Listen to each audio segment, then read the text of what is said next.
फरमाया इन्नल्लाह व मलाइकतहू, बेशक अल्लाह ताला और उसके फरिश्ते युसल्लूना अलन नबी, नबी पर रहमत भेजते हैं। यानी फरिश्ते तो रहमत की दुआ करते हैं और अल्लाह रहमत भेजता है। या अय्युहल्लज़ीना आमनू, ए लोगो जो ईमान लाए हो, सल्लू अलैहि, नबी पर खुसूसी रहमत भेजा करो, जिसको उर्दू में दुरूद कहा जाता है। वसल्लिमू, और सलामती भेजा करो, तस्लीमा, सलामती भेजना, इन खूब सलामती भेजा करो।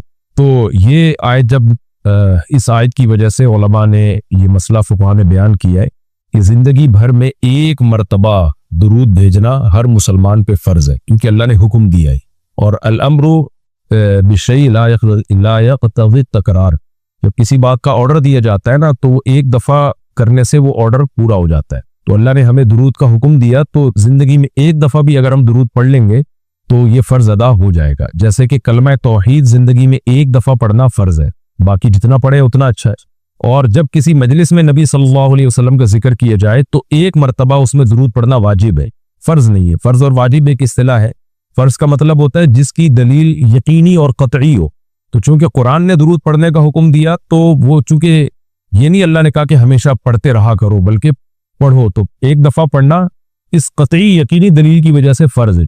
तो फ़र्जियत एक ऐसी चीज़ होती है जिसका इनकार करने से इंसान काफिर हो जाता है, क्योंकि उसकी दलील बहुत मजबूत होती है। और दूसरी हदीस में आता है कि वो शख्स बखील है कि मेरे सामने उसका तस्करा किया जाए और मुझ पर दुरूद ना पड़े। तो इस हदीस, ये चूंकि खबर वाहिद है, क्योंकि ज़ाहिर है कुरान जिस तरह तवातुर के साथ साबित है, इस तरह अखबार आहद जो खबर वाहिद होती हैं वो उस तरह तवातुर के साथ साबित नहीं होती, तो उसमें तावील का भी इम्कान होता है। तो इसलिए फुक़हा, ख़ासतौर पर अहनाफ जो है, फुक़हा हनफिया, उन्होंने फ़र्ज और वाजिब एक टर्म बनाई है शरई मसाइल को समझाने के लिए।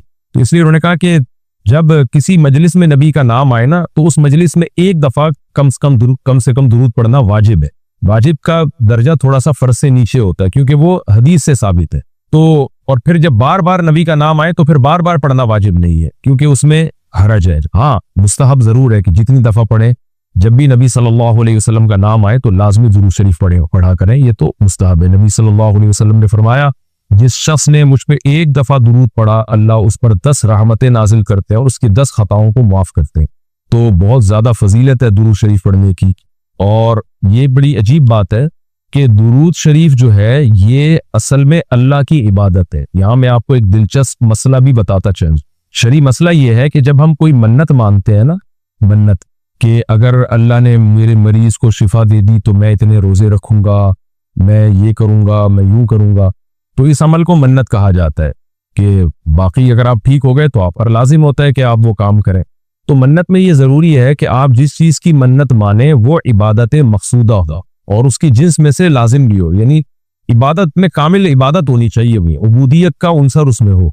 जैसे आपने मन्नत मानी कि अगर जो है मैं इम्तिहान में पास हो गया तो मैं 3 रोजे रखूंगा, तो रोजे इबादत है, मकसूद है, यानी इबादत मकसूदा में से।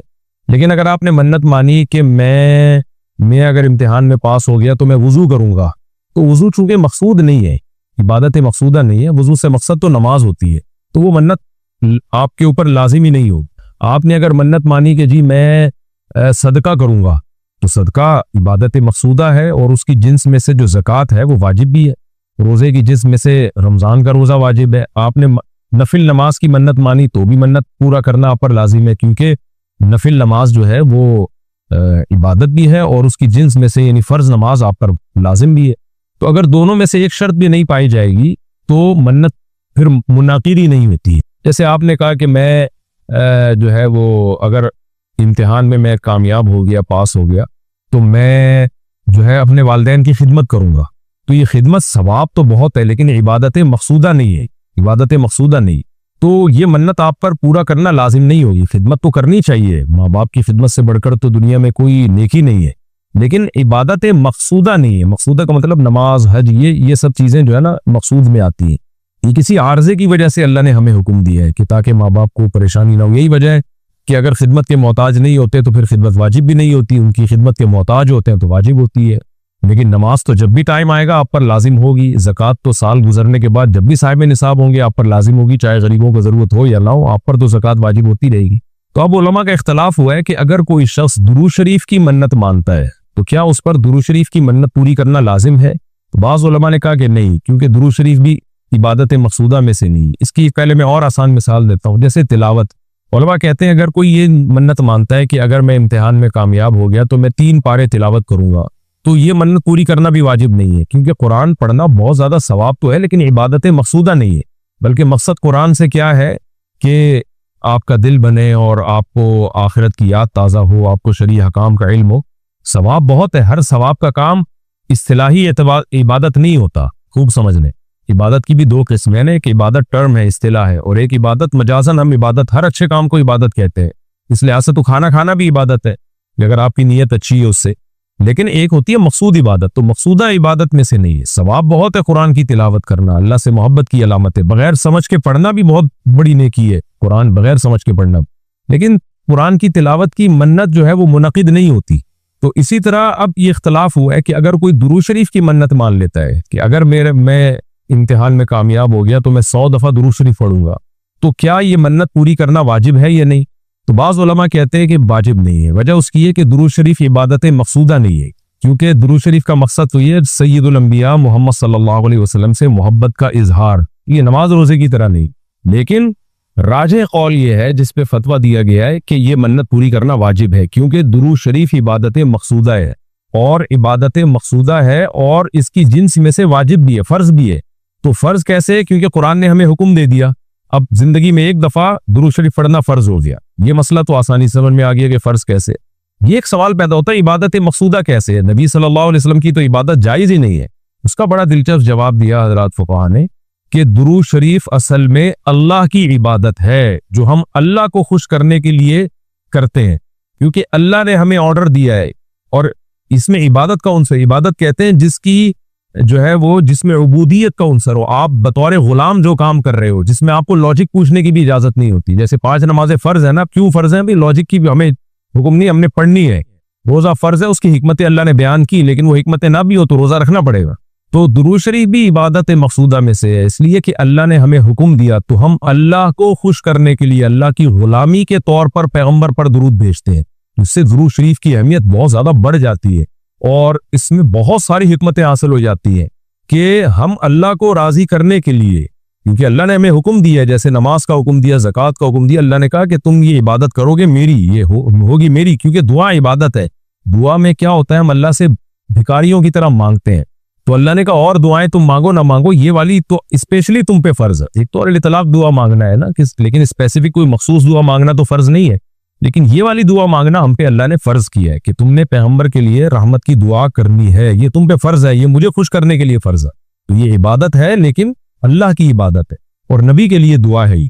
तो इससे दुरूद शरीफ की अहमियत भी बहुत बढ़ जाती है और हमें सैयदुल अंबिया सल्लल्लाहु अलैहि वसल्लम की अहमियत का भी पता चलता है कि अल्लाह ने पैगंबर पे दुरूद भेजने को अपनी इबादत करार दे दिया है। तो सैयदुल अंबिया सल्लल्लाहु अलैहि वसल्लम की भी वैल्यू बहुत ज्यादा बढ़ जाती है। जैसे कुरान में आता है ना कि वरफ़अना लका ज़िक्रक, हमने आपके तज़किरे को बुलंद किया है। तो कैसे बुलंद किया? उलमा ने इसका जवाब दिया कि नमाज में भी दुरूद शरीफ है और अत्तहियात में नबी सल्लल्लाहु अलैहि वसल्लम पे सलामती भेजने को अत्तहियात का हिस्सा बना दिया गया है, और अजान में अशहदु अल्ला इलाहा इल्लल्लाह के साथ अशहदु अन्ना मुहम्मद रसूलुल्लाह को भी ऐड किया गया है। तो इससे सैयदुल अंबिया सल्लल्लाहु अलैहि वसल्लम की बहुत ज्यादा फजीलत साबित होती है। तो इसलिए दुरूद शरीफ का एहतमाम करना चाहिए। जैसे शरीयत में बाज इबादतें बाज औकात में ज्यादा पसंदीदा है, आप दिन में नवाफिल पढ़े उसका भी सवाब मिलता है, लेकिन ये नवाफिल आप रात के आखिरी हिस्से में पढ़े तो तहज्जुद बन जाएगी, बहुत ज्यादा सवाब हो जाएगा। आप रोजा रखें आम दिनों में सवाब है, पीर जुमेरात को ज्यादा सवाब है, अय्याम बीज में ज्यादा सवाब है, रमजान का तो बहुत ही ज्यादा सवाब है, आशूरा का भी सवाब है। तो जैसे जितनी भी इबादतें हैं वो खास दिन और खास औकात में उनकी फजीलत बढ़ जाती है। तो ऐसे ही दुरूद शरीफ के बारे में हदीस में आता है कि आम दिनों में भी दुरूद शरीफ में बहुत सवाब मिलता है, लेकिन सही हदीस से ये बात साबित है कि जुमे के दिन दुरूद शरीफ पढ़ना आम दिनों से ज्यादा अफजल। इसी वजह से हमारे अकाबिर का हमेशा से मामूल रहा है, जो हमने देखा भी है कि वो जुम्मे के दिन खास तौर पर असर की नमाज के बाद दुरूद शरीफ पढ़ने का बहुत ज्यादा एहतमाम करते हैं।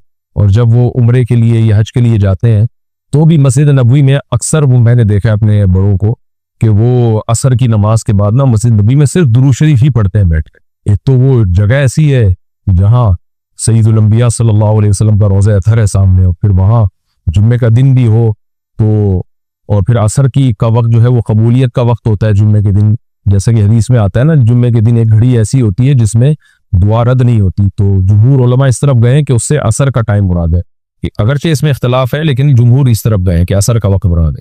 तो जुम्मे के दिन असर के वक्त दुरूद शरीफ का एहतमाम करना चाहिए।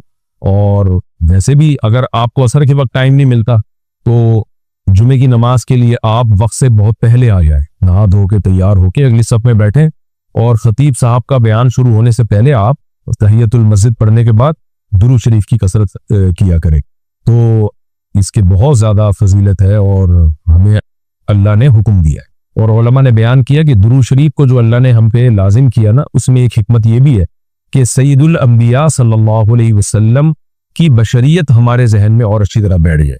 क्योंकि पिछली उम्मतें जो तबाह बर्बाद हुई हैं वो इसलिए हुई है कि उन्होंने पैगंबरों को इतना ऊंचा मकाम दिया कि अल्लाह के बराबर ले आए। जैसे ईसाइयों ने हजरत ईसा को अल्लाह का बेटा बना दिया माज़अल्लाह, और जहाँ हमारे यहाँ भी जो बिदती लोग हैं उन्होंने सैयदुल अंबिया को हाजिर नाजिर मुश्किल कुशा क्या बना दिया, तो शिरक करने लगे।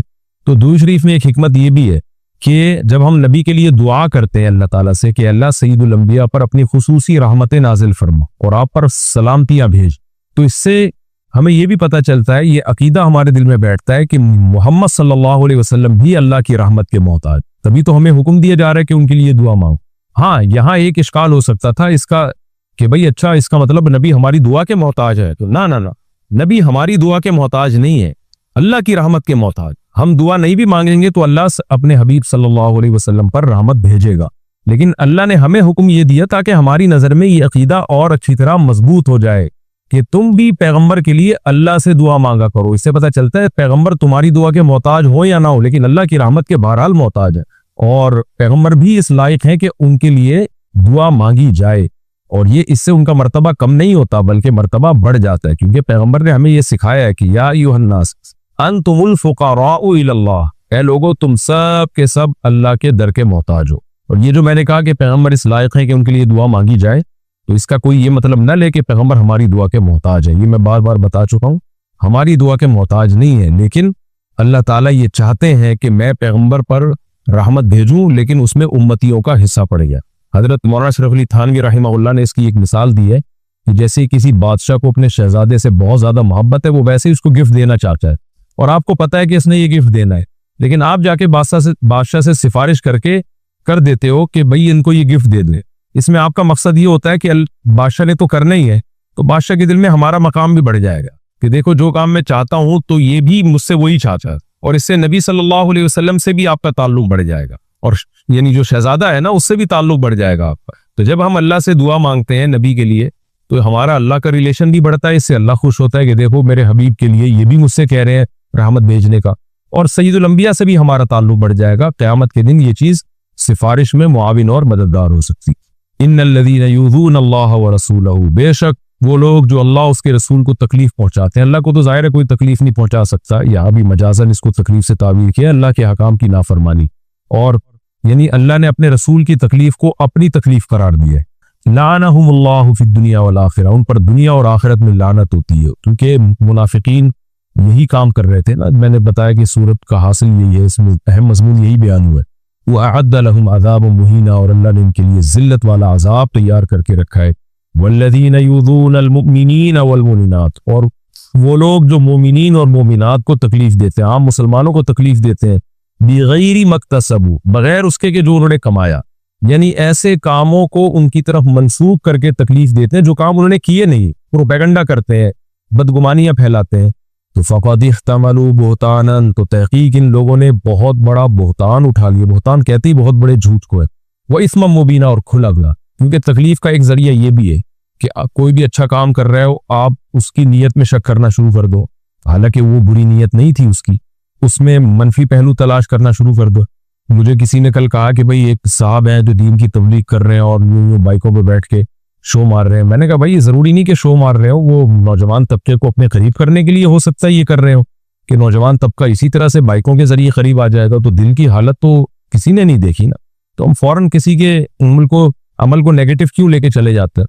तो इसमें बहुत एहतियात की जरूरत होती है कि आपने किसी की तरफ वो अमल मंसूब कर दिया जो वो कर नहीं रहा। आपने कह दिया कि ये शो मार रहा है, हालांकि वो नहीं शो मार रहा। आपने कह दिया वो दिखलावा कर रहा है, हालांकि उसकी नीयत दिखलावे की नहीं है। तो हमारी सोसाइटी में ये बहुत है, तो अल्लाह ने इसका भी इस पे भी पाबंदी लगाई कि जो किसी भी तरह से ईमान वाले मर्द और औरतों को तकलीफ देते हैं। हमारे हजरत क्या फरमाया करते थे कि जब बैठो तो 10 दफा इस्तिग़फ़ार, गुनाहों की माफी, 10 दफा दुरूद शरीफ, फिर क्या करना है, ये बहुत अहम इसमें सबक है, इसलिए मैं ये बता रहा हूं कि क्या ये हमें नसीहत करते थे। फिर क्या करना है, ये मुराक़बा करना है कि जब तक किसी बागीचे से झाड़ियों को साफ न किया जाए, फूल बूटे उसमें पैदा नहीं होते, तो जब तक दिल में दुनिया के जो गटर और दुनिया के मोहब्बत के जो गटर उबल रहे, इसको गटर ही कहा करो, दुनिया मुर्दार की मोहब्बत की क्या ये गटर है, दुनिया मुर्दार की मोहब्बत के गटर ये जब तक बंद नहीं होंगे, अल्लाह की मोहब्बत के चश्मे नहीं फूटेंगे। एक ही सुराख से गटर का पानी भी निकल रहा हो और चश्मा भी निकल रहा हो, कभी देखा आपने? बोलो ना क्या हो गया भाई? जिस सुराख से चश्मे निकलते हैं उनसे गटर के पानी नहीं निकलते, और जिन सुराखों से कराची में तो अल्हम्दुलिल्लाह ये मिसाल समझाने की जरूरत ही नहीं है, हर सुराख से गटर का पानी निकल रहा है। तो कभी आपने देखा चश्मे उबलते हुए कराची में? तो जिस दिल में दुनियाए मुर्दार के गटर का पानी उबलता हो, उस दिल में अल्लाह की मोहब्बत के चश्मे नहीं फूट सकते। तो ये हजरत फरमाते थे ये मिसाल सोचें। क्यों सोचें, आगे बता रहा हूं मैं। फिर एक और मिसाल सोचें, और ये हमारे सब अकाबिर बताते रहे हैं, सिर्फ हमारे हजरत की बात नहीं है। दूसरी क्या मिसाल, कि जब सफेद कपड़ों को नील लगाया जाता है उसमें चमक पैदा करने के लिए, तो पहले मैल कुचैल को साफ किया जाता है। डायरेक्ट नील नहीं लगा दिया जाता, वरना अजीब सा लगेगा। पहले उसका मैल उतारा जाता है, उसके बाद उसमें ब्राइटनेस पैदा करने के लिए, अट्रैक्शन पैदा करने के लिए, उस गंद और मैल कुचैल को दूर करने के बाद फिर उसको नील के पानी में डुबोया जाता है। फिर कैसा उजला उजला और चमकता हुआ नजर आता है वो। तो जब तक दिल में अल्लाह के गैर की मोहब्बत का गंद साफ नहीं होगा, अल्लाह की मोहब्बत के नील से दिल चमकदार नहीं हो। यहां तक खोपड़ी शरीफ में बात आ गई होगी मेरा ख्याल है। फिर हज़रत फरमाते थे फिर उसके बाद क्या करना है। अभी तो ये सोचना है ना, सोचने के बाद क्या करना है। फिर उसके बाद किबला रुख बैठ के ला इलाहा इल्लल्लाह की ज़रब लगानी है। आप लोग ये काम ना शुरू कर दें, वजह मैं बताऊंगा आखिर में। ला इलाहा करते हुए क्या करना है, दाएं तरफ सर को लेके जाना है, और तवज्जो ये करनी है कि दिल से ला इलाहा का मतलब कोई माबूद नहीं, कोई महबूब नहीं, कोई भी नहीं है। दिल से क्या करना है, सबको निकाल के बाहर इल्लल्लाह। फिर वापस गर्दन को लाना है और दिल पे चोट मारनी है, किसकी? इल्लल्लाह। ला इलाहा इल्लल्लाह, ला इलाहा इल्लल्लाह। कोई नहीं है, सिर्फ कौन है? अल्लाह। तो उस कोई नहीं में ना ये सारा गंद निकालना है। ये गाड़ी भी नहीं है, ये बंगला भी नहीं है, ये पैसा जिस पे रालें टपकती रहती हैं हर वक्त, और किसी को कोई माशूक हो उसको भी निकाल दो इसी बहाने।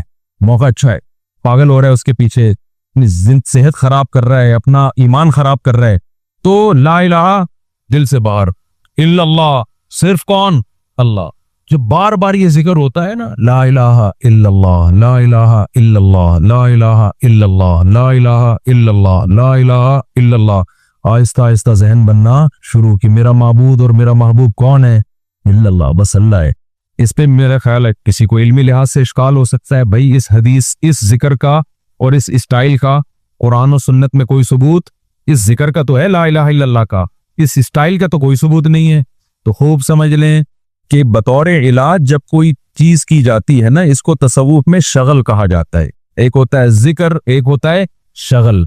तो जो बतौर इलाज के जो चीज की जाती है, माइंड बनाने के लिए की जाती है, उसके लिए सबूत की जरूरत नहीं होती, उसके लिए सबूत की जरूरत नहीं होती।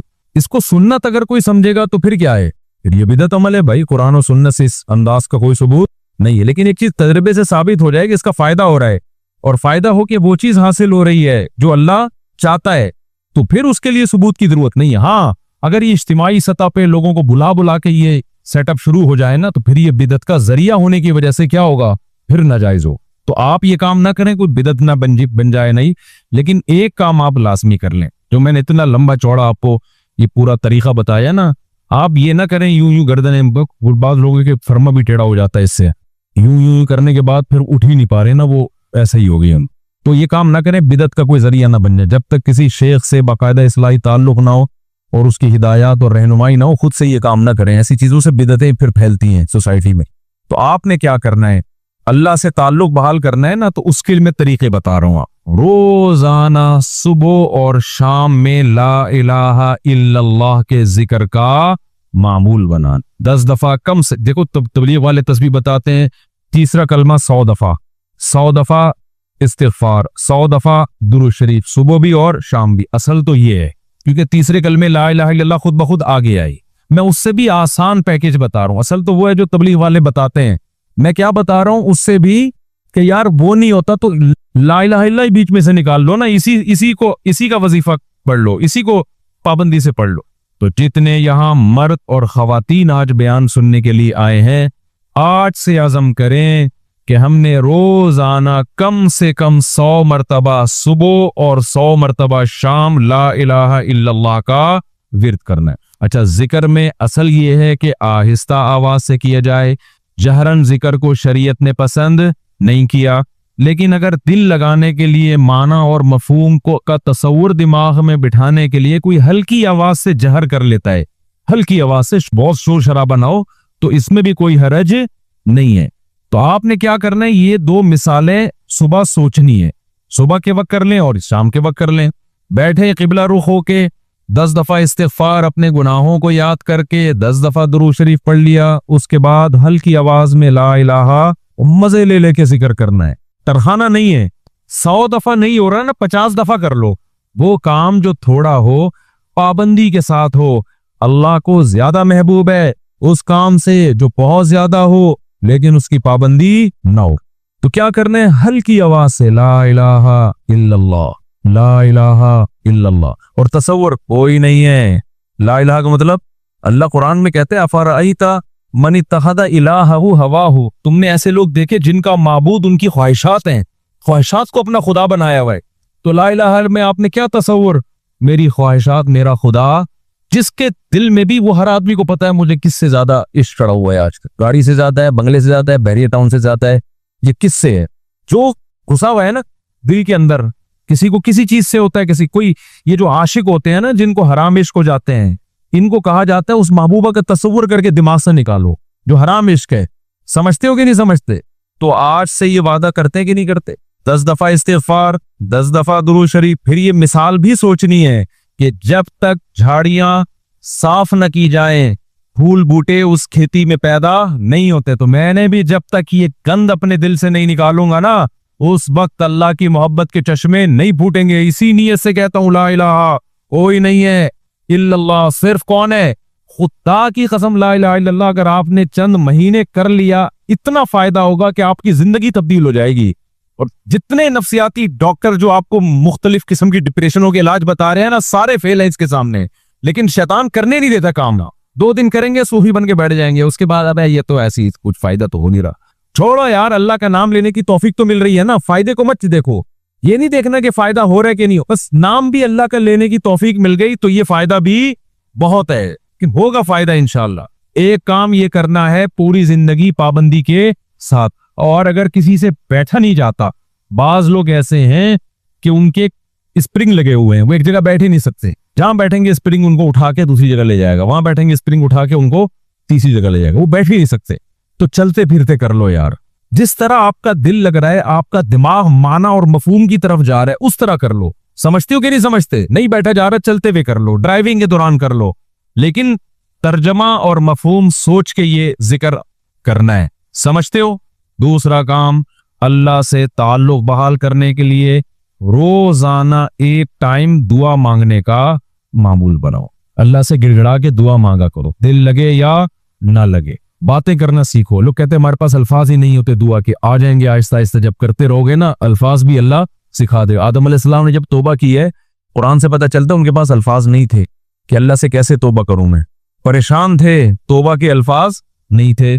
कुरान कहता है फतलक़ा आदमु मिर रब्बिही, रब ने आदम को सिखाए अल्फाज कि ये अल्फाज से दुआ मांगो। तो जब आप अल्लाह के सामने गिड़गिड़ाओगे तो इंशाअल्लाह अल्लाह आपको अल्फाज भी सिखाता रहेगा। दुआ ही में एक और काम करो, एक किताब आती है मुनाजाते मकबूला। क्या नाम है किताब का? मौलाना अशरफ अली थानवी रहमहुल्लाह ताला ने कुरान और सुन्नत में सही अहादीस में जितनी दुआएं हैं उन तमाम दुआओं को एक छोटे से किताबचे में जमा कर लिया है। यहां तक बात क्लियर हो गई। फिर क्या किया है, अब सारी दुआएं रोजाना मांगना तो बड़ा मुश्किल है, तो बहुत सारी दुआएं हैं, तो उन्होंने उन सारी दुआओं को 7 हिस्सों में हफ्ते के 7 दिनों में डिवाइड कर दिया है। उससे वो पढ़ना क्या हो गई है, आसान। फिर लिख दिया है हफ्ते की दुआएं, इतवार की दुआएं, पीर की दुआएं, मंगल की दुआएं, बुध की दुआएं, जुमेरात की दुआएं, जुम्मे की दुआएं। तो जहां जुम्मे की दुआएं स्टॉप हो रही है वहीं स्टॉप कर दो, क्योंकि अब जो मुनाजाते मकबूला मिल रही है उसमें फिर लोगों ने अपनी गरीबियां भी बहुत आगे लगा दी। तो आपने यहां, मेरा ख्याल है मैंने साथियों से कहा था रखवाएं मुनाजाते मकबूला, क्योंकि बिजनेस नहीं है, पता चला मुझसे साहब मंजन बेचने की किताबें बेच बगैर प्रॉफिट के, यहां मेरा ख्याल है मिल जाएंगी है। मैंने बोला था सबके लिए लेकर आओ, बस ये तो अल्लाह इन सबको हिदायत दे। कल से मैं चीख रहा हूं कि लोग ज्यादा होंगे, मुनाजाते मकबूला बहुत ज्यादा तादाद में होनी चाहिए ताकि सब लोग खरीदे। जी चलें, आप यहाँ 150 होंगे इत्तकाफ वालों के लिए, लेकिन किसी को फ्री फोकट में नहीं देना है। फ्री वाला काम हमेशा इसका कोई फायदा नहीं होता, पैसे खर्च करके लेनी है और कोई प्रॉफिट नहीं है। तो बाकी लोग बिनौरी टाउन से भी मिलती है, हर जगह से मिल जाती है, ठीक है ना। वो किताब खवातीन भी रखें, मर्द हजरात भी घर में रखें, उससे फायदा क्या होगा। वैसे अलग से भी दुआ हाथ उठा के अख्पल तरीके से मांगे, रटे रटे अल्फाज ना हो, आपके अपने अल्फाज हो। और दूसरा, उस दुआ को भी रोजाना पढ़ने का मामूल बनाए। उससे फायदा क्या होगा, उसमें कुरान और सुन्नत की जितनी दुआएं, पैगंबरों की दुआएं हैं, अल्लाह ने जो दुआएं हमें खुद सिखाई हैं, वो सारी एक हफ्ते में आप मांग लोगे। तो ये कोई कम फजीलत है, बहुत बड़ी फजीलत है। और फिर एक और खानदानी फायदा होगा, जब आप वो पाबंदी से पढ़ने का मामूल बनाओगे ना, तो 6-7 महीने, साल के बाद जाके वो सारी दुआएं आपको याद होना शुरू हो जाए। एक वक्त आएगा आपके सीने में दुआओं का बहुत बड़ा जखीरा होगा। तो मामूल बनाओगे कि नहीं बनाओगे, मुनाजाते मकबूला खरीदें। इसका ये मतलब नहीं कि अलग से दुआएं नहीं, वो अलग से मांगनी है। कितने काम हो गए, 3 काम। चौथा काम दुआ, वो तो मैं पहले बता चुका हूं, ये तीसरे काम में आ गया। चौथा काम आपने क्या करना है, रोजाना कम से कम 1 पारे की तिलावत करनी है। मोबाइल से जान छूटेगी ना, लोग कहते हैं फिर भाई सारा दिन मोबाइल में लगे रहते हैं, तो मोबाइल नहीं हो तो क्या करें। तो ये काम करेंगे तो फिर थोड़ा बहुत मोबाइल के लिए वक्त भी आपको मिल जाएगा। तो पहले अपने आप को अच्छे काम में बिजी तो करें ना। तो क्या करना है, रोजाना 1 पारा कुरान की तिलावत। अगर आप अटक के पढ़ते हैं, 1 पारा पढ़ना बहुत मुश्किल है, तो टाइम कर लें कि मैं रोजाना आधा घंटा कुरान मजीद की तिलावत करूंगा। ये भी मुश्किल लग रहा है तो ज्यादा फंटर बनने की जरूरत नहीं है, आप कहें 25 मिनट करूंगा। ये भी मुश्किल लग रहा है तो कोई बात नहीं, 20 मिनट पे ले आए। ये भी मुश्किल लग रहा है 15 मिनट पे ले आए। ये भी मुश्किल लग रहा है आप बने सिर्फ 10 मिनट मैं तिलावत करूं। कोई टेंशन की, ज्यादा के चक्कर में ना पड़े। शैतान क्या कहता है, तू बहुत नेक आदमी, ये 10 मिनट से क्या होता है, सारा मसला यहां से खराब होता है। आप 10 मिनट बैठ जाओ कुरान लेके, वो 10 मिनट जो पाबंदी के साथ हो, उस 2-3 घंटे की तिलावत से बेहतर है जिसमें 2 दिन बहुत बड़ा वलीउल्लाह बना हुआ है, उसके बाद मार्केट से शार्ट हो गया। आई बात समझ में।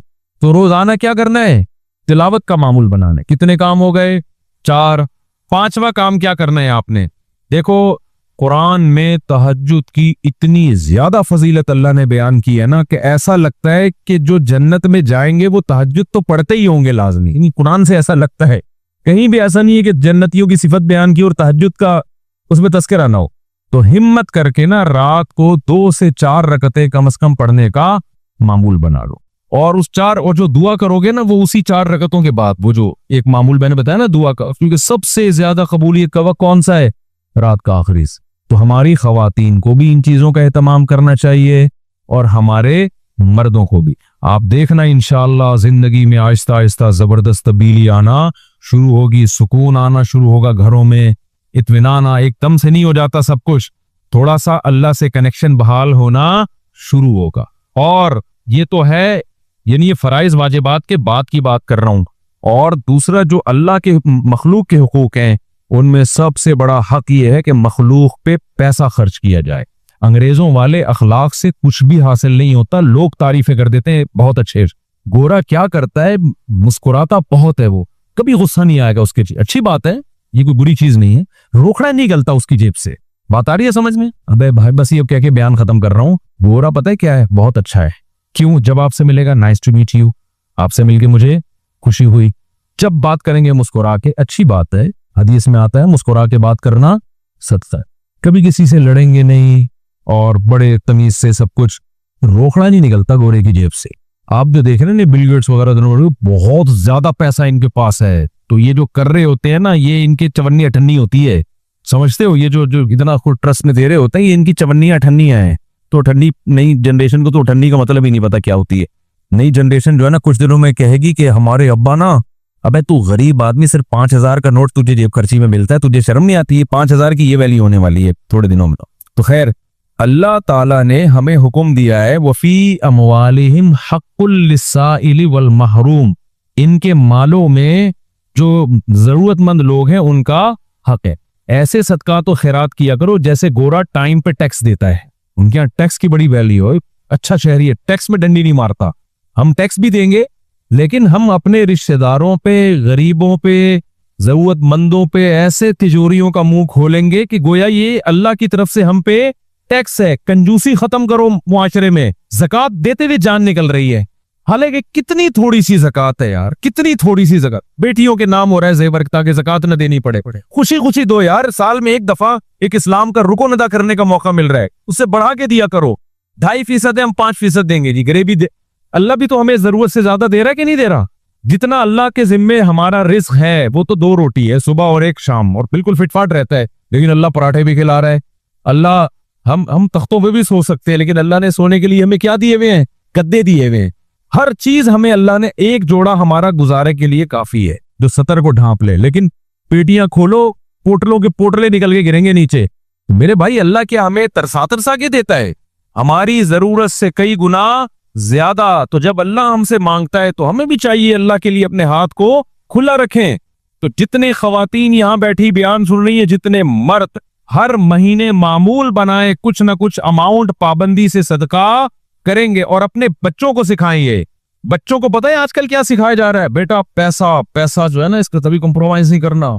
हर वक्त उनके सामने दौलत की बातें, पैसे की बातें, दौलत की बातें, पैसे की बातें, बिजनेस की बातें। लिहाजा जिस बच्चे को जॉब ना मिले वो खंबे से लटक के मरता है। फिर वो बच्चे को तवक्कुल की बातें करो, बेटा पैसा वैसा कुछ नहीं होता, ठीक है अल्लाह ने हमें बहुत दिया, लेकिन ये सब कुछ नहीं है। असल अमल है। असल क्या है? अमल है। कारून जब अपने खजानों के साथ निकला तो गरीबों ने कहा पैसा ही सब कुछ है। अहले इल्म ने क्या कहा? भाई ये कुछ भी नहीं है, असल अमल है। ये अहले इल्म ने कहा ना, कुरान में कई बार बता चुके। तो अपने बच्चों को सिखाओ, बेटा पैसे किसी की दौलत देके राले मत टपकाना। असल क्या है? अमल है। सदका खैरात, ये पैसे वाला अगर सदका खैरात करता है तो बहुत अच्छा, नहीं करता तो बेटा ये पैसा वबाले जान है। तो बचपन से उनको ईदियां दिया करो, तो उनको बोला करो कि कुछ सदका करो इसमें से। हमारे हजरत तो फरमाया करते थे, जब फकीर को पैसा देना हो ना, बच्चे के हाथ से दिलवाओ, तुम देकर आओ जाके, ताकि उसको पैसा देने की आदत पड़े। अपने बच्चों के सामने अपनी बहनों पे खर्च किया करो, अपने रिश्तेदारों पे खर्च किया करो, ताकि उनको भी बड़े होकर आदत पड़े कि हमने भी क्या करना है, अपने बहन भाइयों पे खर्च करना है। अब्बा मर रहा होता है, वसीयत कर रहा होता है, मेरी बेटियों का ख्याल करना। अगला बोल रहा था, तूने कौन सा अपनी बहनों का ख्याल किया कभी जिंदगी में? बीवी के दबाव में आके दूसरी शादी ना करने की कसम खाना। एक शख्स दूसरी शादी करना चाहता था, इसने अपनी बीवी को बताया तो इसने झगड़ा किया और यह शर्त रखी कि अगर दूसरी शादी करनी है तो मुझे अभी तलाक दो, और अगर दूसरी शादी नहीं करनी तो अभी कसम खाओ और कुरान शरीफ उठाओ। चुनाचे इसने दबाव में आके कसम खा ली। लेकिन अब वो शख्स दूसरी शादी करना चाहता है क्योंकि इसका दूसरी लड़की के घर आना जाना भी है और जिना का खतरा भी है। तो क्या वो कसम तोड़ सकता है? अगर वो बीवी से छुप कर निकाह करेगा तो क्या वो गुनाहगार होगा और इस कसम का कफ़ारा है या नहीं? बिन्ते हव्वा ने इंडिया से ये पूछा है। कुरान मजीद में अल्लाह ताला का इरशाद है, या अय्युहन नबिय्यु लिमा तुहर्रिमु मा अहल्लल्लाहु लका तबतगी मरज़ात अज़वाजिक। हमारे नबी ने शहद ना खाने की कसम खा ली थी अपनी ज़ौजा को खुश करने के लिए। तो अल्लाह ने फरमाया कि ऐ नबी, आप अल्लाह की हलाल करदा चीज़ों को खुद पर क्यों हराम करते हैं? क्या आप अपनी बीवी को राज़ी करना चाहते हैं? बीवी की रज़ा के लिए हलाल को थोड़ी हराम किया जा सकता है। तो क़द फ़रज़ल्लाहु लकुम तहिल्लता ईमानिकुम, लिहाज़ा अल्लाह ने आपको हुक्म दिया कि अपनी कसम को तोड़ दें। तो हलाल चीज़ को जब अपने ऊपर हराम कर लिया जाए तो इसके बारे में तो 28वें पारे की आयत है बिल्कुल वाज़ेह सूरह तहरीम कि ये नापसंदीदा है। तो शहद खाना इस्लाम में इतना ज़रूरी नहीं है, लेकिन दूसरी शादी बहुत ज़्यादा ज़रूरी है, ज़िना से बचने के लिए भी और उन औरतों को बुराई से बचाने के लिए और उन औरतों को सोसाइटी पे बोझ बनने से बचाने के लिए, क्योंकि औरतें बहुत ज़्यादा हैं बेवा तलाक याफ्ता। ये पूरी एक खेप बैठी हुई है औरतों की। तो इसलिए अगर आपने कसम उठा भी ली है तो आप शादी करें और इस कसम का कफारा दे दें, 10 गरीबों को 2 टाइम का खाना। और ये है इसका कफारा। 10 गरीबों के 2 टाइम के खाने के पैसे ना हो तो फिर 3 दिन के रोजे रखें लगातार। सवाल पैदा होता है 10 गरीबों के 2 टाइम के खाने के पैसे नहीं हो तो रिश्ता कहाँ से मिल रहा है आपको? तो वो खैर आपका हेडेक है। रहा मसला छुपके शादी, तो अगर बीवी की तरफ से बहुत ज्यादा दबाव है तो छुपके भी शादी हो सकती है, लेकिन ये कोई पसंदीदा काम नहीं है, इसमें इसके साइड इफेक्ट ज्यादा है। तो करें, खुल के करें भाई, जिसने रोकना है रोक ले। उस वक्त छुपा लें, थोड़े दिन के बाद उसको जाहिर कर दें, तो किसी भी तरह से बता के करें तो ज्यादा अच्छा है। लेकिन बहरहाल छुपके निकाह भी जायज है, लेकिन वो छुपके निकाह का मतलब वो गवाहों से नहीं छुपा हुआ हो, इतना छुपा हुआ कि गवाहों को भी पता ना हो, वो तो होता ही नहीं फिर निकाह। लेकिन हुकूक फिर दोनों के आपको अदा करने पड़ेंगे, पहली बीवी के भी दूसरी बीवी के भी। होता ही है कि जब छुपके निकाह होता है तो या तो पहली बीवी के हुकूक बर्बाद होते हैं या दूसरी के, और फिर उसके नतीजे में दोनों में से एक लटकती है और मर्द फिर सारी जिंदगी दोनों के जज्बात से खेलता है। ये ड्रामेबाजी नहीं करनी है आपने, चाहे आप छुपके करें या बता के करें। छुप से मुरादी कि बीवी से छुपा के, ये नहीं कि गवाहों से छुपा के, जैसे मैंने बताया। तो हुकूक आपने दोनों के बराबर अदा करने हैं। तो कैसे अदा करेंगे जब छुपके निकाह करेंगे? तो ये एक बड़ी टेंशन वाली बात है। तो इसके लिए फिर दूसरी बीवी से पहले से हुकूक माफ करवाने पड़ते हैं, तो वो माफ कर देती है, शुरू में जोश में आके माफ कर देती है, बाद में फिर उसको इश्कालात होते हैं, भाई मुझे टाइम चाहिए, आप कहते हो मैं टाइम दूंगा तो मैं पकड़ा जाऊंगा, तो ये बड़े मसाइल खड़े हो जाते हैं। ये सब पहले से खुद सोच लें। तो मैं तो आपको ये सब बता रहा हूँ कि शरअन जायज़ है अगर इन शर्तों के साथ हो, लेकिन आप उसको निभा पाएंगे कि नहीं निभा पाएंगे, ये एक टेंशन की बात है। नंद और बच्चों को घर आने से रोकना। मेरी नंद हमारे घर रहने के लिए आती हैं, इनके 4 बच्चे हैं जो दिमागी कमजोरी की वजह से बहुत परेशान करते हैं। घर में अपने बच्चों और ससुर को भी देखना होता है। नंद के आने से हमारी जाती जिंदगी बहुत मुतासिर हो जाती है। 4 बच्चे घर में पेशाब करते हैं जिसकी वजह से नमाज का भी हरज होता है। इतनी बुरी नंद, अस्तगफिरुल्लाह। इस सूरत में हमारे लिए क्या शरई हुक्म है? अपना नाम भी लिखा हुआ है ताकि नंद को पता चल जाए किसने पूछा है। इंडिया से पूछा है, मैं नाम नहीं बता रहा। तो देखें, जो नंद को चाहिए कि नहीं आए घर में इस तरीके से, अगर वो बच्चे पेशाब कर रहे हैं, नंदें आती हैं वो ये समझ के कि हमारी माँ का घर है, किसी का बाप भी हमको नहीं रोक सकता। तो ठीक है भाई, आपकी माँ का घर है, लेकिन उससे जो आपकी जो भाभियां हैं वो भी तो मुतासिर हो रही है ना, भी उनका भी तो घर बन चुका है। तो ये मर्द को चाहिए वो खुद ख्याल करे, अपनी बहनों को स्टे करने दे, लेकिन इतना जितना उसकी बीवी मुतासिर ना हो। होना तो ये चाहिए कि भाभियों को चाहिए अपना दिल बड़ा रखें, वो भी तो जाती है ना अपनी माँ के घर रहने के लिए, उनकी भाभियां उनको निकाल दे तो क्या गुजरेगी उनके ऊपर। तो भाभियों को चाहिए नंद के लिए दिल बड़ा रखे, भाई आ जाओ यार, कोई बात नहीं, रह लेंगे। तो लेकिन अगर वो नंद, कुछ ऐसी नंदें होती हैं जो बयान नहीं सुन रही, और वो क्या करती हैं कि वो बाकी बड़ी फुअड़ किस्म की होती है। कोई चीज़ वहां पड़ी हुई है तो वो उधर ही पड़ी हुई है, बच्चा पेशाब कर दे तो साफ करने की तौफीक नहीं मिल रही। इस तरह की फुअड़ किस्म की नंदों को बर्दाश्त करना बहुत मुश्किल है। ये वही औरत समझ सकती है जिसकी इस तरह की नंद हो, मर्दों को नहीं पता चलती ये चीजें। तो मैं नहीं कह रहा कि उसको आने से मना कर दें। होना ये चाहिए कि जब आप किसी के घर जाते हैं या अपनी माँ के घर भी जाते हैं और उसमें आपकी भाभियां भी हैं, तो औरत को चाहिए अपने बच्चों को तो कंट्रोल करे ना। पेशाब करते हैं फौरन साफ कर दे और खुद करे ये सारे काम। उठा के पैम्पर उधर फेंके हुए, तो इंसान की खोपड़ी घूमती है फिर इन चीजों से। तो थोड़ा सा सलीके के साथ रह ले भाई, उसकी माँ का घर है, रह ले। फिर भी नंद नहीं रहने देती, फिर ये नंद की तरफ से ज्यादती है। सॉरी, भाभी अगर नहीं रहने देती तो फिर ये भाभी की तरफ से ज्यादती है। लेकिन अगर फुअड़ है, नंद सलीका नहीं है उसमें, और जाके बच्चे पेशाब कर रहे हैं, गंद कर रहे हैं, उठाती नहीं है, और सारा फिर भाभी को घर साफ करना पड़ता है, तो ये गलत है, फिर ये जुल्म है। तो फिर मर्द को चाहिए कि वो एक्शन ले और अपनी बहन से कह दे कि भाई आप आया करें, तो थोड़ी देर स्टे किया करें, फिर तशरीफ ले जाया करें, मैं खुद आपसे वहां मिलने के लिए आ जाऊंगा। और अगर आप आके रहती हैं तो मेरे लिए बड़ी खुशी की बात है। आप 4 दिन के, आप 8 दिन रहें, लेकिन काइंडली जब भी हम इकट्ठे रहते हैं तो कुछ आदाब होते हैं। अपना काम आपने कोशिश करें, खुद करें, अपने बच्चों के लिए खाना पकाना और ये सब चीजें, और उनकी सफाइयाँ, पेशाब करें फौरन से पहले साफ करना है इसको। तो क्योंकि मैं तो बर्दाश्त कर लेता हूँ, लेकिन बेगम मेरी बर्दाश्त नहीं कर पाती है, तो काइंडली आप थोड़ा सा ख्याल करें। लेकिन मैं बता दूं, इसका रिस्पॉन्स ये होगा कि नंद फौरन जवाब में कहेगी वो कौन होती है मुझे रोकने वाली।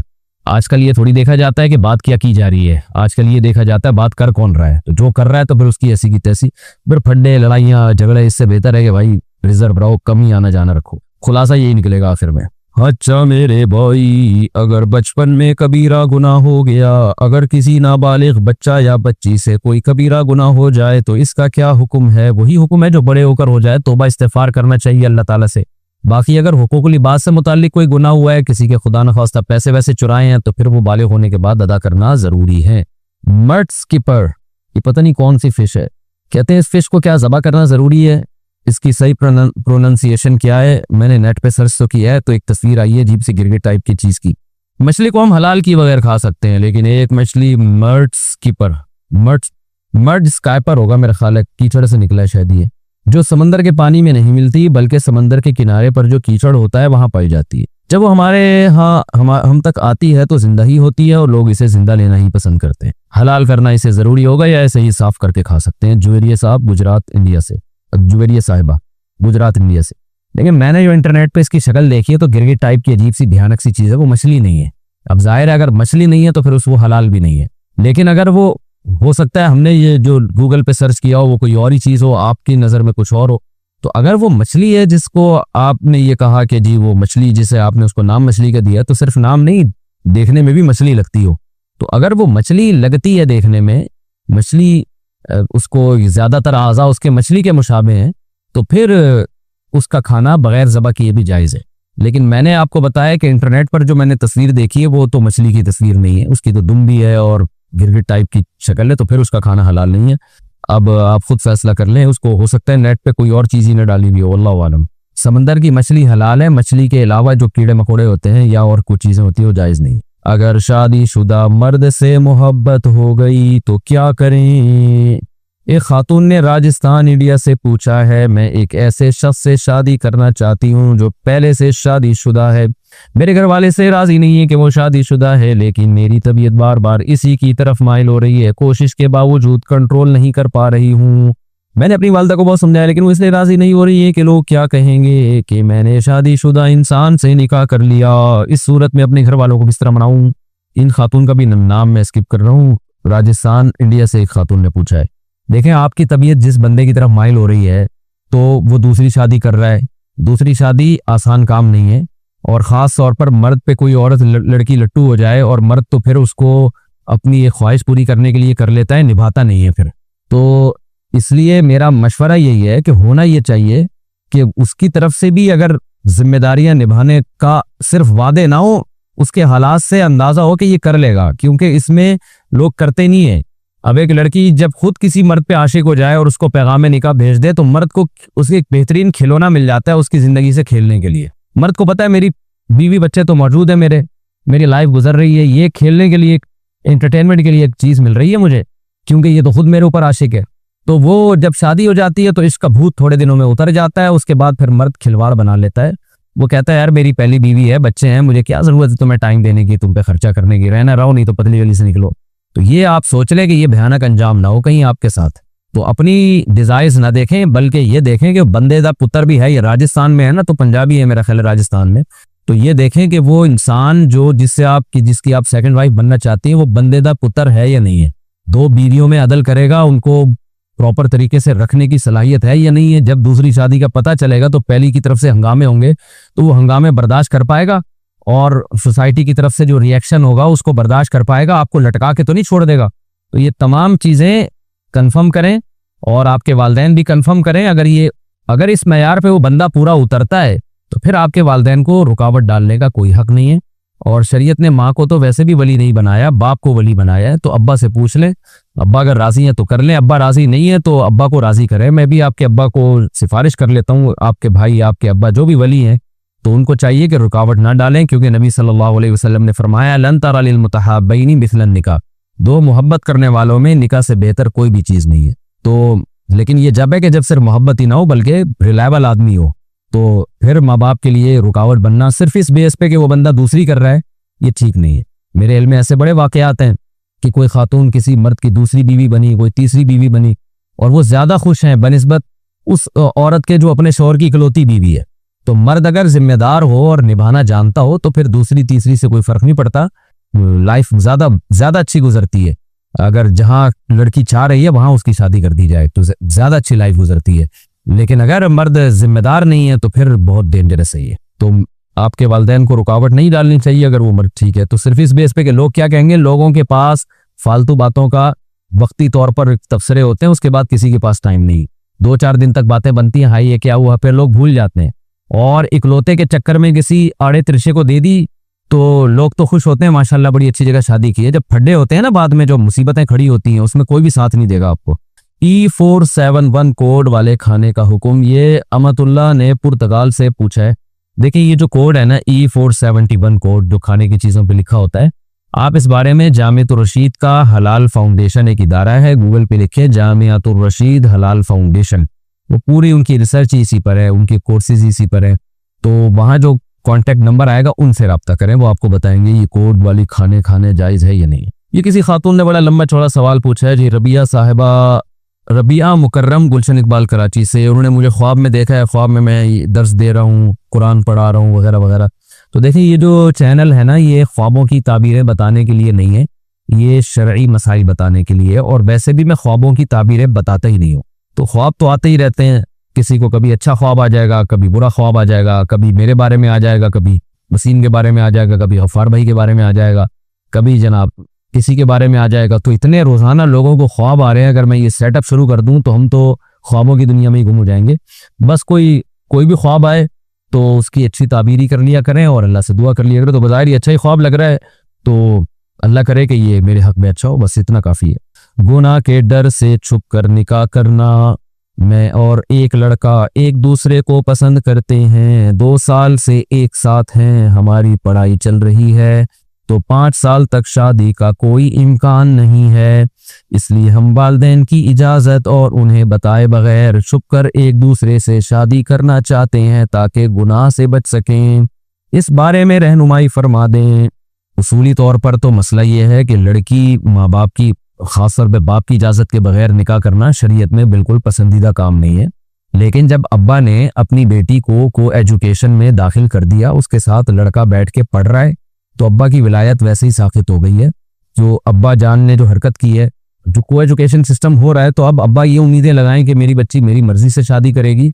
करना तो चाहिए उसको, लेकिन अब से इसका इम्कान कम हो जाता है, क्योंकि अभी जो हमारे पास यूनिवर्सिटियों के वाकयात सामने आ रहे हैं, तो लड़कियां निकाह करने से पहले अब्बा से परमिशन लेती हैं, जिना करने से पहले नहीं लेती। जिना इतना ज्यादा फैल रही है, मैं डिटेल इसलिए बता रहा हूँ कि मेरे इस क्लिप पे बहुत सारे उलमा एतराज करेंगे कि मैं बेटी को बाप की मर्जी के बगैर निकाह की तरगीब दे रहा हूँ, हालांकि शरीयत में पसंदीदा नहीं है। लेकिन अगर उन उलमा को यूनिवर्सिटियों के हालात पता चल जाए ना, जिस तेजी से जिना सोसाइटी में फैल रहा है, तो अगर आप ये परमिशन नहीं देंगे तो वो जानिया बनेंगी जो बन रही है। तो इसलिए आप अपने वालिदैन को समझाएं, 5-5 साल एक बालिग लड़की के निकाह को, जो घर से बाहर जा रही हो, लड़कों से उसकी सलाम दुआ हो, उसको 5 साल तक निकाह को मुअख्खर करना, मैं कहता हूँ इससे क्या, यानी इसके लिए जितना बेगैरती का कम लफ्ज इस्तेमाल किया, बेगैरती का लफ्ज इस्तेमाल किया जाए ना, वो कम है। इसके लिए बेगैरती का लफ्ज बहुत छोटा है, माजरत के साथ।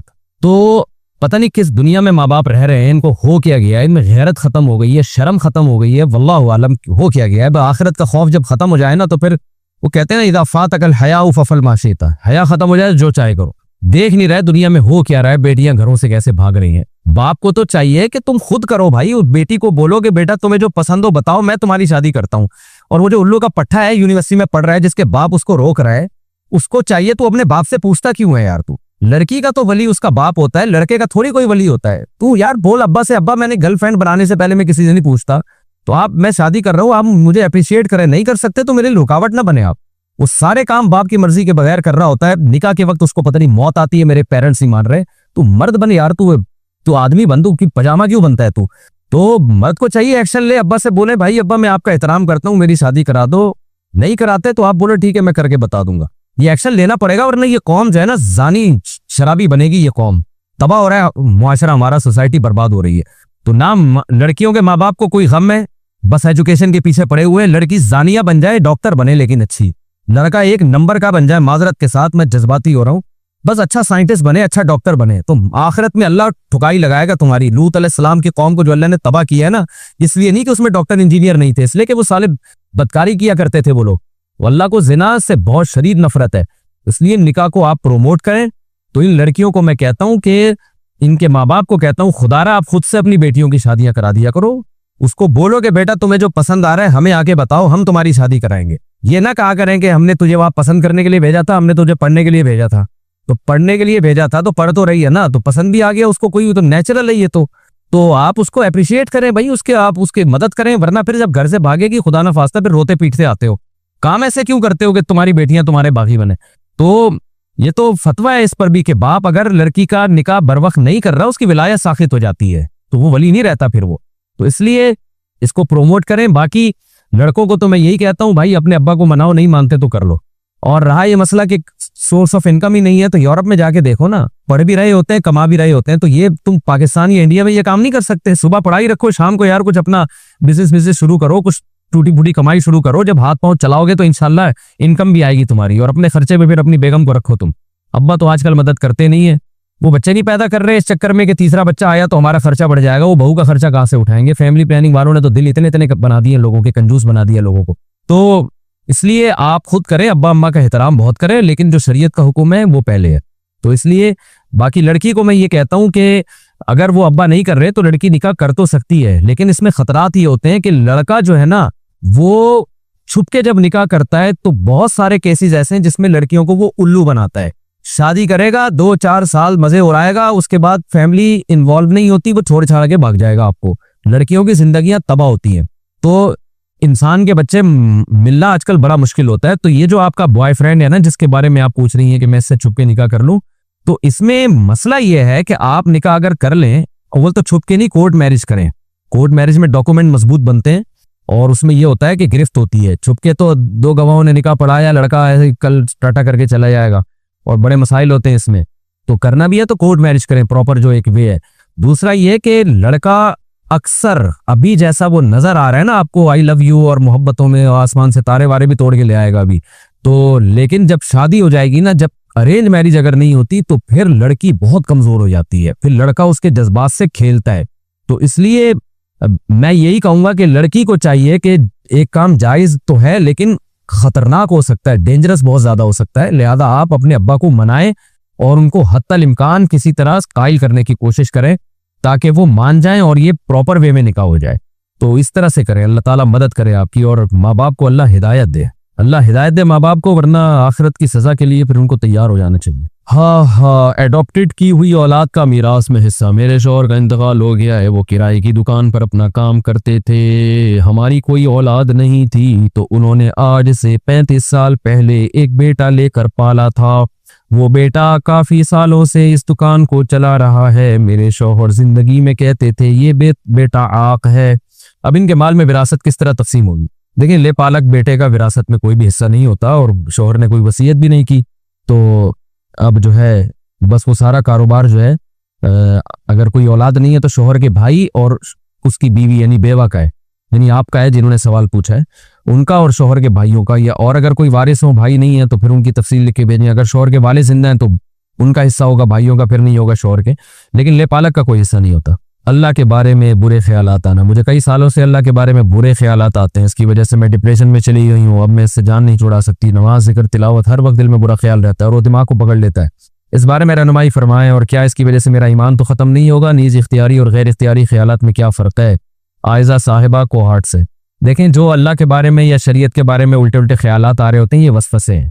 इनका हल ये है कि इनको ना भगाने की कोशिश करें ना लेकर आएं, और अपने आप को बिजी रखें। आ रहे हैं तो आने दें, टेंशन न लें इसकी, इससे कोई नुकसान नहीं होता, इससे ना अल्लाह नाराज होता है, ना ईमान में कोई कमी की अलामत है। ये है भाई, खाम हमें शैतान ऊट पटांग चीजें डालता रहता है। तो इसका हल यही है कि आ रहा है तो आने दें, निकालने की भी कोशिश ना करें, आने दें। तो इसको लिफ्ट कराए ना ज्यादा तो फिर टेंशन होगी। बाकी ये कि इतनी ज्यादा आपकी जब दिमागी हालत खराब हो गई है तो किसी नफ्सियाती डॉक्टर को भी दिखाएं, मेडिसिन से भी ये चीजें कुछ कंट्रोल होती हैं।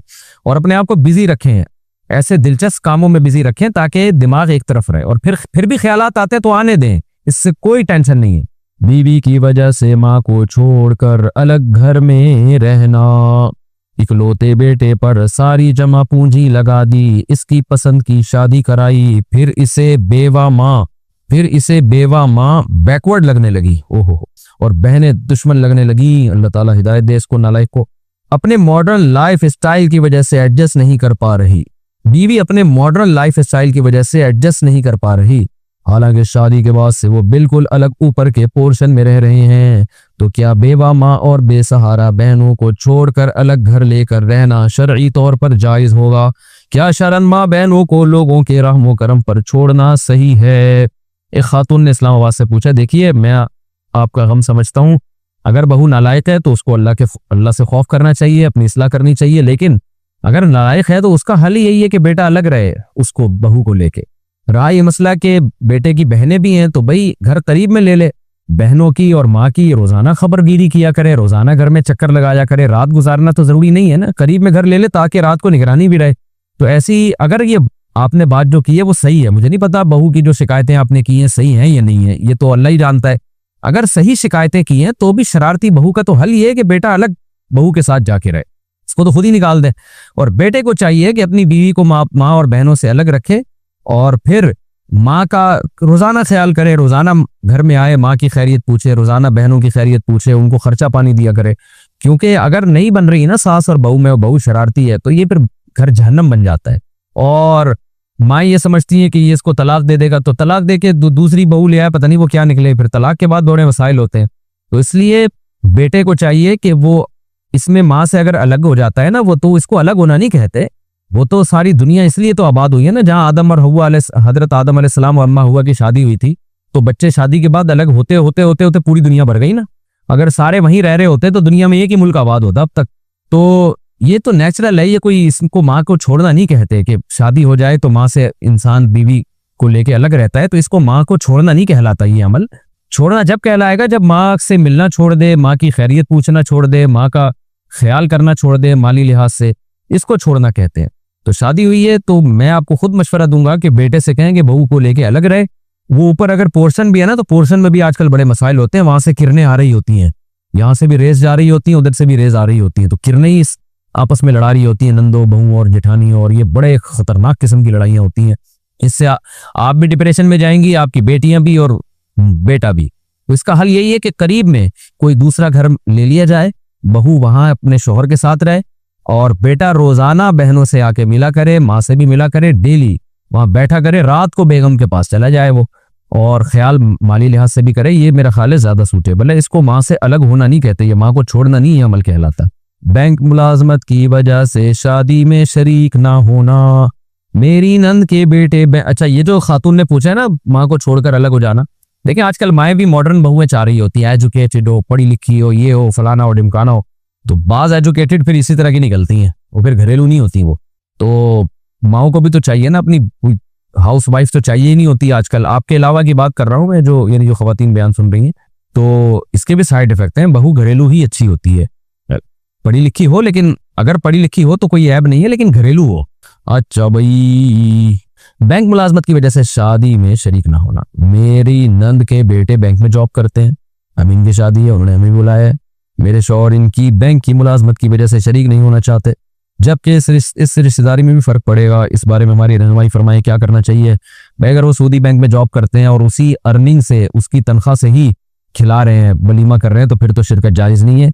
रहा ये कि रिश्तेदारी टूटती है तो रिश्तेदारी जोड़ने का कोई और तरीका इस्तेमाल करें जो जायज़ तरीका हो। बाद में उनको हदिया दे दें, गिफ्ट दे दें, किसी और तरह से बहरहाल उनसे राजी हो, उनको मनाएं, लेकिन क्योंकि वो ज़ाहिर है उनकी आमदन सही नहीं है तो वो उसकी में शिरकत जायज़ नहीं है। चिड़िया और बिल्ली वगैरह आंखों के बगैर बना सकते हैं। चिड़िया की सिर्फ चोंच बनाई मगर आंखें नहीं बनाई, इस तरह बिल्ली की नाक और कान बना दिए मगर आंख नहीं बनाई, तो क्या ये ठीक होगा या नहीं? एक वीडियो में आपने सख्ती से हराम कहा है, जबकि दूसरी में तफसील बयान की है। बराए मेहरबानी इस बारे में वजाहत फरमा दें। देखिए, किसी भी जानवर की प्रिंटेड तस्वीर जो हाथ से हो या प्रिंट निकला हुआ हो, वो चेहरे की वाज़ेह तस्वीर बनाना जायज़ नहीं है। तो सिर्फ आंखें बना दी किसी ने तो फिर इसको प्रॉपर तस्वीर नहीं कहते, या सिर्फ किसी ने नाक बना दी तो इसको भी तस्वीर नहीं कहते।